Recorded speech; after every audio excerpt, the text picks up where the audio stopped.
talk about a lot in chiropractic. There is a lot of cool stuff going on in chiropractic research, but it's a very small segment of the profession who's really involved in that research. For most of us in the profession, unfortunately, there's a sense of apathy about chiropractic research.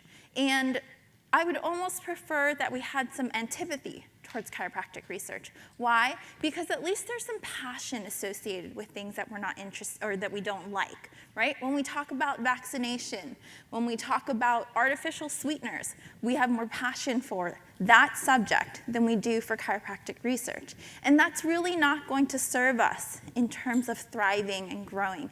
And for those of us who are in the audience who are doctors in the profession, I think we owe it to the students who are the future of our profession to help them establish our profession and make it stronger for our future.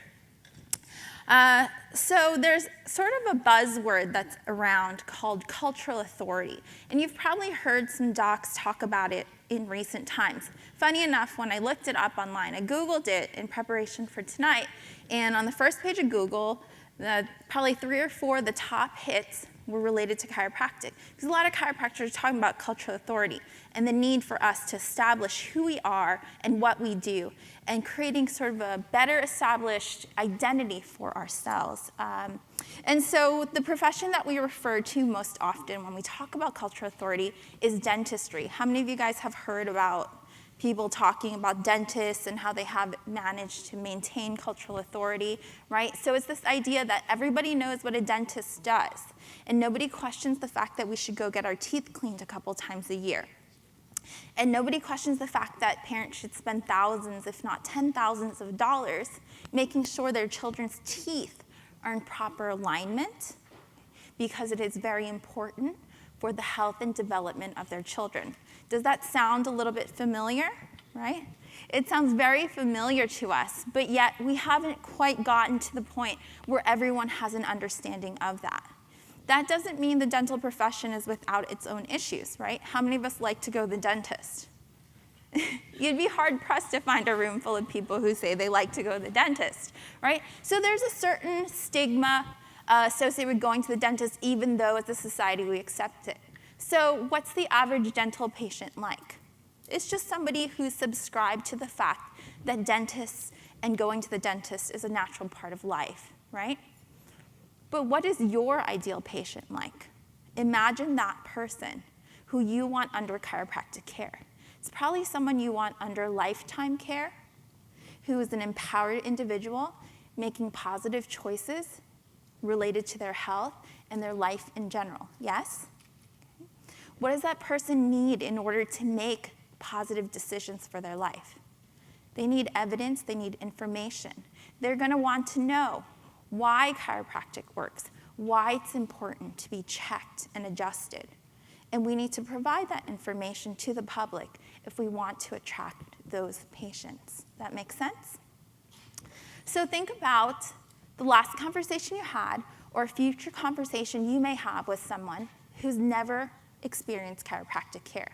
You are the first person in chiropractic he or she has ever spoken to. What does that person know about chiropractic? Very little, right? I've known people, I've encountered people even who've been under chiropractic care for a year or two. Okay? And then I mentioned to them that I'm a chiropractor, that my interest is in research related to the vertebral subluxation. And they say, what is that? Right? Or chances are you communicate with somebody about being a chiropractor, and then what do they tell you? Oh, I have some neck pain, I have some back pain. I'm glad you're here, what can you do for me? Right? What level of understanding? Students. Just last week, I heard there's a survey. What's the average population believe that the level of chiropractic training is equivalent to? The level of training for a massage therapist, right? How many hours of the day are you guys spending in school, in class, and studying, right? How much knowledge do you guys have, right?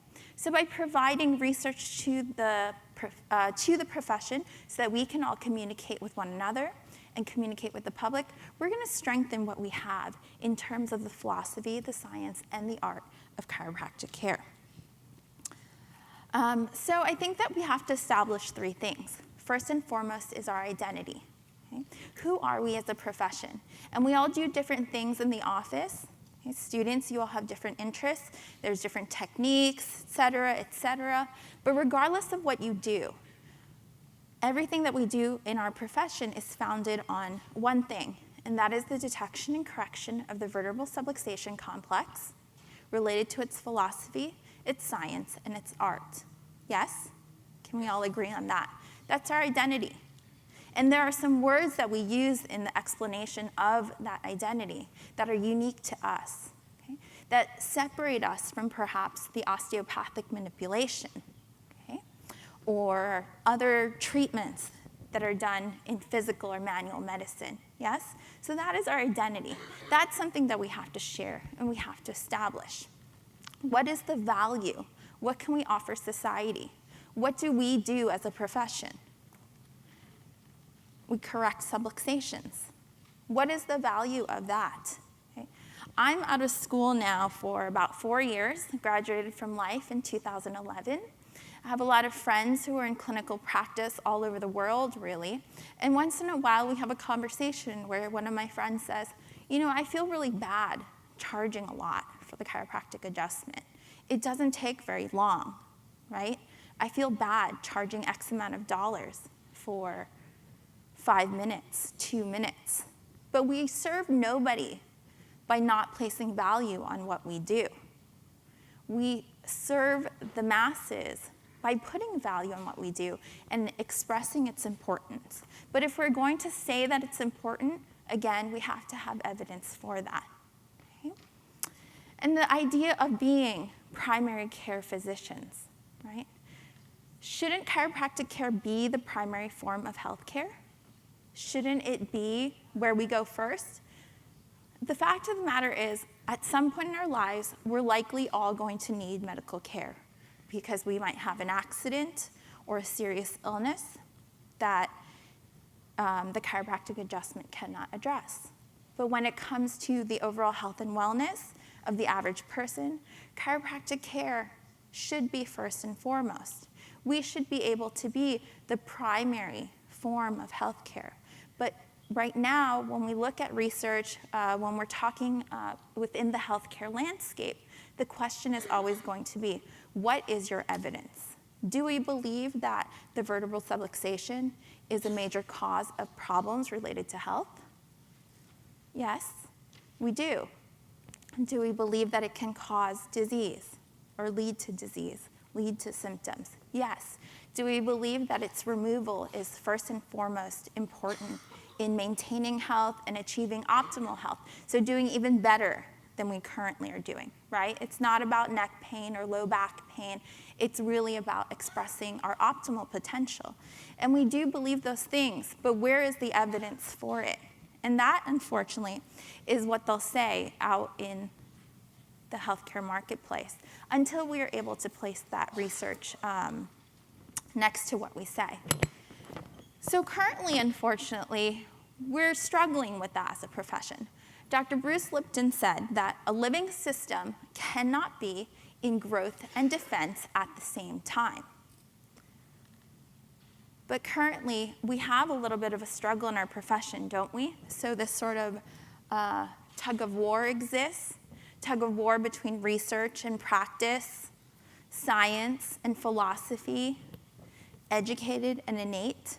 And I don't think that's a really great place to live. It's certainly not a place where we thrive. Where we do thrive is when we find balance. Because those two things, whether it's research and practice or science and philosophy, do not have to exist independent of one another, right? This is a really beautiful image. This is a really cool place to live, right? This is where our profession can thrive. Okay? We can use the science of chiropractic to make informed decisions, to educate our patients. We can use our clinical expertise. You know those things that chiropractors call miracles in the office? Are they really miracles? Is there something magical happening? Not really, right? It's something that we can all do for all the people who choose to make that decision to get under chiropractic care if we're to share that information with one another. And so I encourage you guys to kind of start thinking about that. Thinking about how we can grow that body of evidence that we have by getting involved in research, communicating with one another, communicating with other chiropractors and chiropractic students you know who are not in this room today. Talk about and elevate the level of critical thinking within our profession. Okay?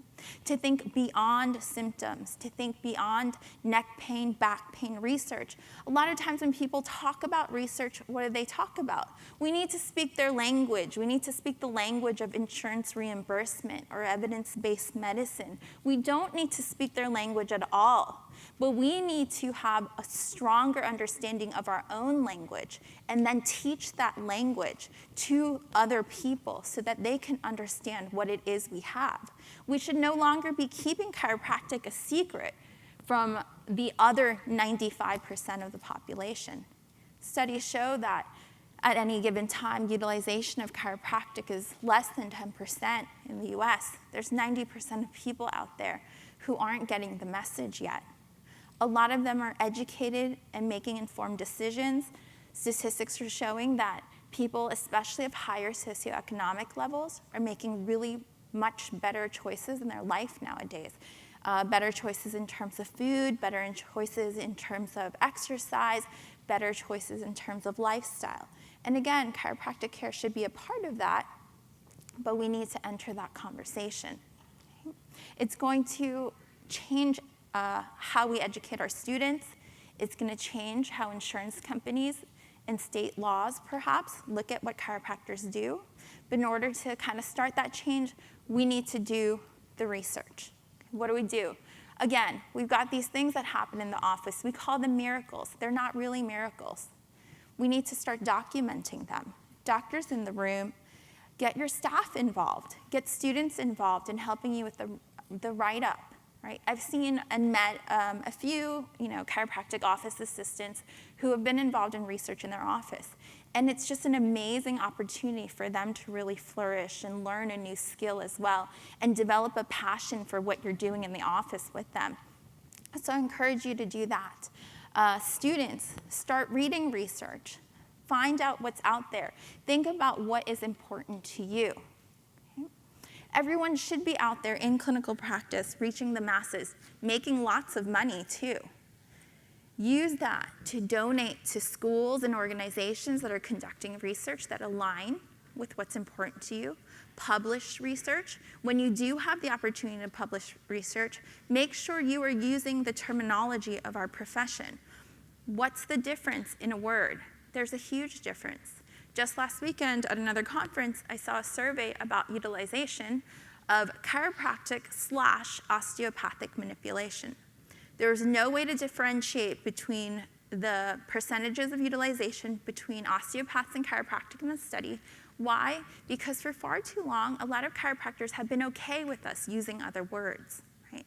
But again, we need our own identity, and that identity is related to subluxation. It's not related to anything else but that's our key word. So do research, read research, subscribe to journals, share research in your office with your patients. Okay? Make sure you're using our words. Make sure they're becoming things that we identify, that we recognize. So that one day, when you encounter a person that you've never met before, and you're the first chiropractor, the first person in chiropractic they've ever spoken to, and you tell them you're a chiropractor, instead of them saying, oh, good, because my back's been bothering me, instead they say, oh, great, because I really want to get checked for subluxations. Thank you.